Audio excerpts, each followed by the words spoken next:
Salut à toi, bienvenue sur cette nouvelle petite vidéo de Parkage. Aujourd'hui un format un peu spécial, on va faire une petite interview de ce cher Axel. Est-ce que tu te présenterais à tout le monde en quelques mots? Je viens de le faire, mais je vais le refaire quand même. Du coup, moi c'est Axel, j'ai 25 ans et je travaille actuellement chez Parkage, donc je suis responsable entrepôt. Donc je gère les entrées en stock, la réception des produits. Est-ce que tu peux nous dire à quel TCG tu joues actuellement et tu as déjà joué même?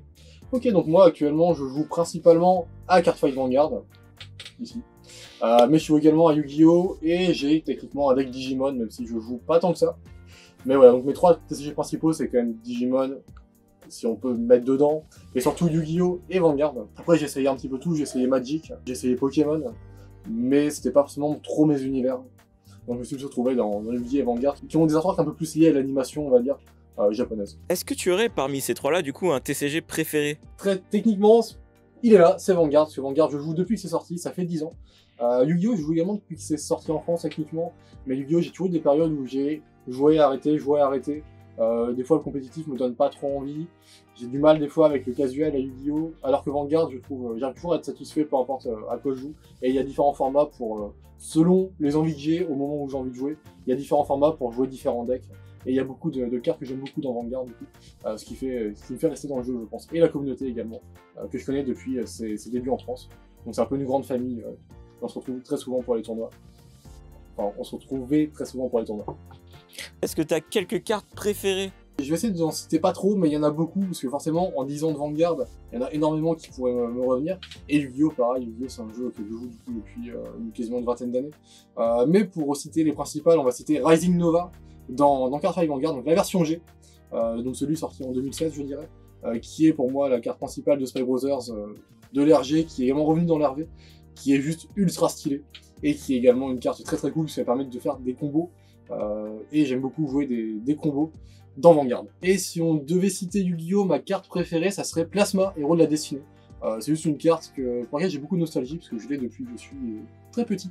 Ça fait 10-15 ans que j'ai la même copie chez moi, en état impeccable, et j'aimais beaucoup juste à cause du dessin animé, en fait, quand j'étais plus jeune. Et c'est vraiment la carte que je préfère actuellement à Yu-Gi-Oh! Et en plus maintenant on peut la jouer avec Phoenix Enforcer, et ça c'est cool. Quels sont tes styles de jeu en général quand tu veux jouer un deck? Alors là, c'est assez intéressant, puisque techniquement, selon le jeu, je joue pas le même type de deck. Je suis plutôt un joueur à Yu-Gi-Oh! Qui va aimer les decks contrôle, puisque moi, ce que j'aime principalement, c'est jouer des cartes pièges. Donc souvent, ça veut dire Altergeist. J'ai essayé également Amazement, qui était un deck plutôt sympa, mais l'idée, c'est de poser des pièges, de prendre le contrôle de la game grâce à ceci, donc c'est des jeux plutôt lents. Alors qu'à Vanguard, c'est tout l'inverse, je joue des decks très aggro. J'aime beaucoup, à Vanguard, plus on tape, plus on a de chance de gagner, je trouve. Plus on fait d'attaque, plus on peut tuer l'adversaire. Donc en contrepartie, Vanguard, ça a plutôt été des decks très bourrins finalement.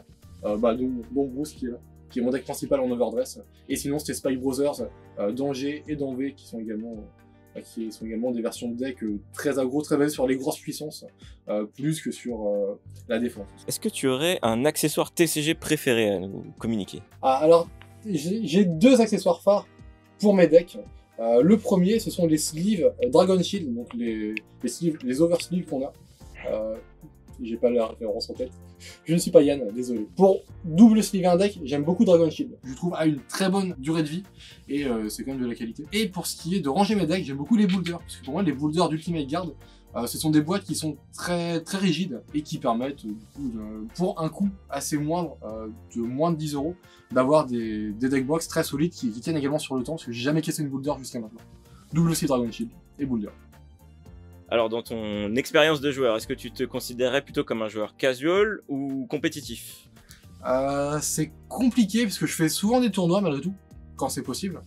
Mais après, j'ai pas forcément l'intention de gagner, c'est-à-dire que souvent je joue mes decks, je joue les decks que j'aime jouer. Parfois ils sont bons, parfois ils sont moins bons.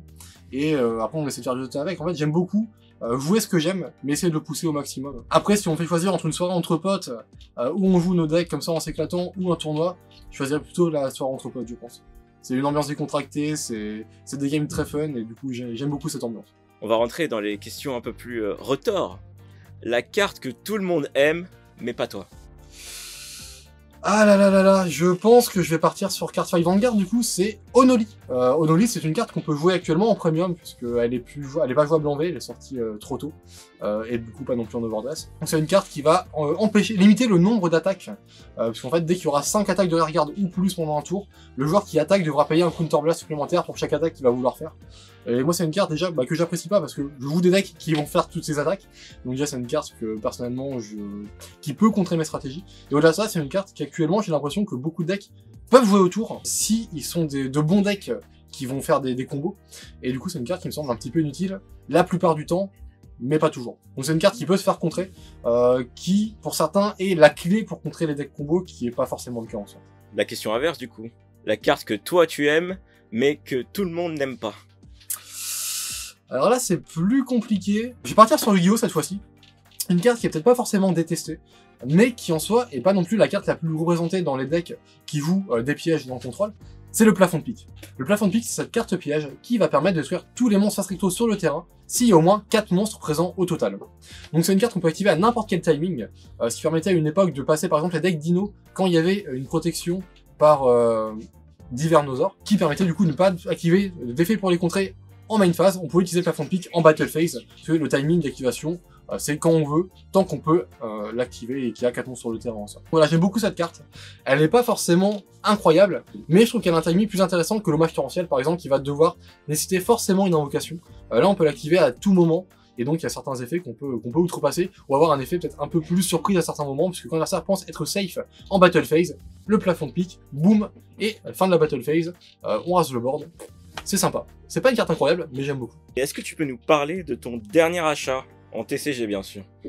Mon dernier achat TCG, alors j'en ai fait quelques-uns récemment. J'ai commandé le deck Mireille de Card Fight Vanguard du coup. J'en ai commandé 2 surtout, un pour offrir et un pour la collection. Parce que je compte pas jouer le deck, mais le deck est quand même sympa et Bazorga est comme une carte qui est assez belle, on va pas se mentir. Alors je trouve techniquement que c'est une carte qui gagnera avec sa version SP en DBT 04.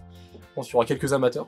Sinon j'ai également acheté dans la même commande des sleeves Masquerena, puisqu'on les attend depuis un moment, elles devraient bientôt arriver j'espère. C'est des sleeves qui savent se faire attendre et qui devraient être plutôt sympas, parce que comme je l'ai déjà dit avant, c'est des sleeves sur une carte qui est pas une carte à laquelle on s'attendrait à avoir en sleeve chez nous, parce que souvent on a plutôt des accessoires liés à duel de monstres la première saison. Et là du coup on a une carte qui est plutôt impactante dans la metagame, qui est jouée dans beaucoup de decks et qui a droit à ces sleeves du coup, qui sont en plus très très belles. Donc enfin, je l'espère, j'espère que quand on les recevra on trouvera qu'elles sont belles. Elles ont l'air vraiment très sympas en tout cas. Je sais pas si t'as un dernier shout up, un dernier petit coucou à faire à tout le monde.